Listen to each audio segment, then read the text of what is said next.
Ng'ennaku z'omwezi 16 omwezi ogw'Ekkumi omwaka oguwedde eyavuganyako ku bukulembeze bw'eggwanga Kizza Besigye yakwatibwa mu ggwanga ly'e Kenya bw'atyo n'addizibwa kuno okuvunaanibwa emisango egy'enjawulo omuli ogw'okuyeekera gavumenti kosa n'okusangibwa n'emmundu.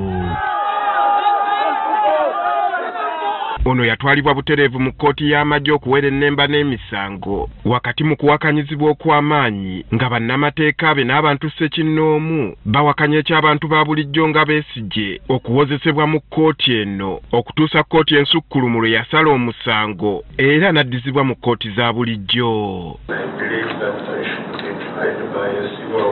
Wadde nga bannamateeka be bazze bakola buli ekisoboka okulaba ng'onaateebwa ku kakalu ka kkooti, enteekateeka zino zizze zigwa butaka n'okutuusa olunaku lwa leero. It become usually that you admit somebody to bail and then under serious circumstances is restrained. Kati bw'abadde ayogerako ne bannamawulire, Winnie Byanyima mukyala wa Dr. Kizza Besigye ategeezezza nti okuva bbalwe yasibwa azze ayogerako n'abantu ab'enjawulo mu gavumenti ono okuteebwa wabula ng'alinga asiiwa ensaano ku mazzi.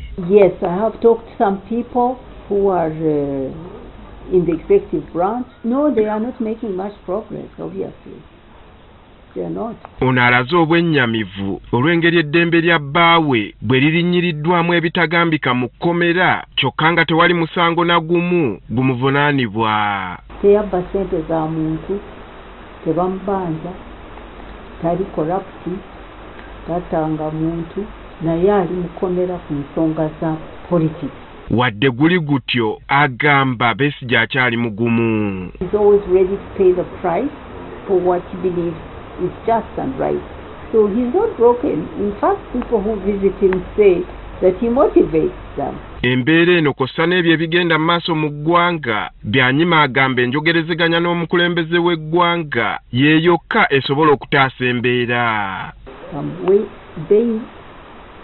Ate n'ebyo eby'emisango babiveemu bateese dialogue yandibadde yakutusumulula mweno ngiyita political stalemate.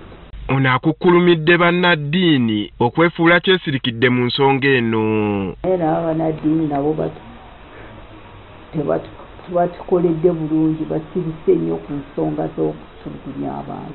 Byanyima talemye kwogera ku bbago ly'etteeka lya UPDF eryakateekebwako omukono omukulembeze w'eggwanga n'akukkulumira ababaka ba paaliyamenti abakkiriza kino okutuukawo. Constitution ng'emenyeddwa abo abandi badde nga batukulembera okugikolerako kibi nnyo ate ntya nnyo ku baana abato abaasibwa. Kinajjukirwa nti wazzenga wavaayo amaloboozi ag'enjawulo naddala okuva mu bannaddiini ku nteeseganya wakati wa gavumenti n'abagivuganya ku nsonga eziri mu ggwanga wabula tewali kyali kivudde mu bibala. Andrew Kaggwa, Agafeeyo, Spark TV.